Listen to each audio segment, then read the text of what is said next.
Hi, this is Swan with Swan Amity Studios, and here we have another sample project where we have some dense quilting. And today we're going to look at another example of a straight line fill concept that is really fast, easy, approachable, and those straight lines really allow your curvy, curly things to pop out in those beautiful rings with circles. Now, we're working with a kind of tone-on-tone variegated thread.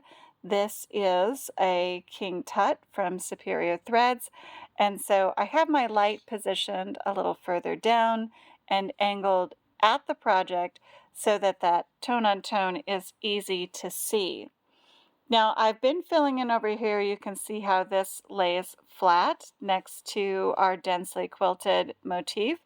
And you can see how up here, not so flat, definitely some puckered elements there.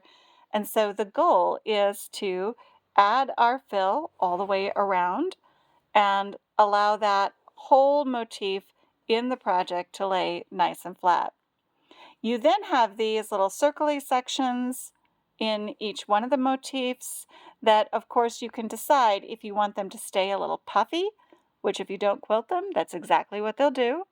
Or if you would like for them to also get quilted, then you can go back and fill them. They will also lay nice and flat. We're started over here in this next little section, and let's just see how we're making that kind of broken glass appearance. I like to call this fill fractured or broken glass, entirely up to you.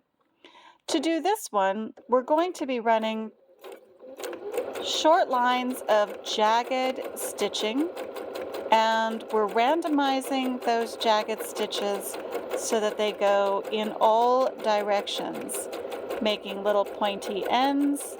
And instead of like our fill number one, where we're really just doing very straight lines and we want it to be boxy, in this case, we're trying to make our motif land in a more randomized, fractured pattern.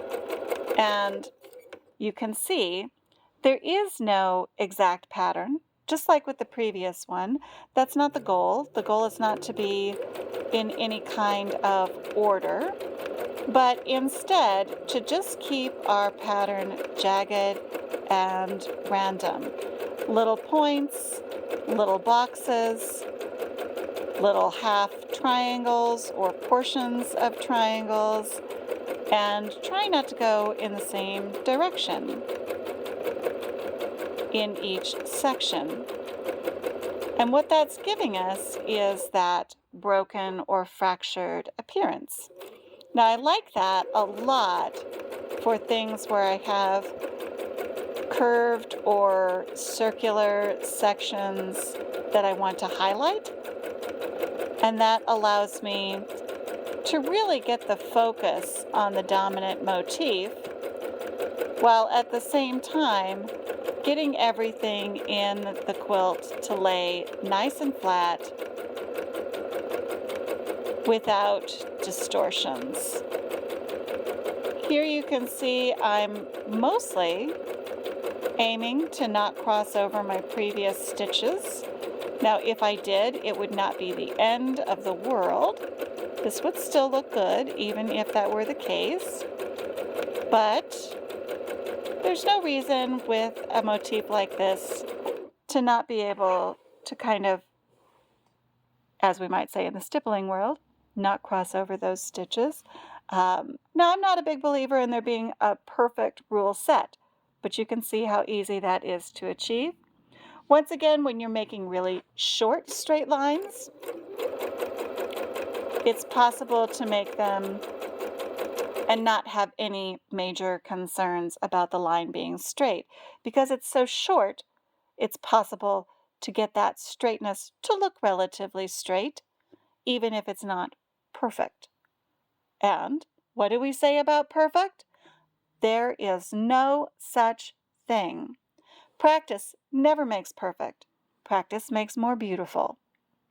So take this broken glass or fractured motif as a supporting fill design and help your standout pieces lay nice and flat on your quilt project.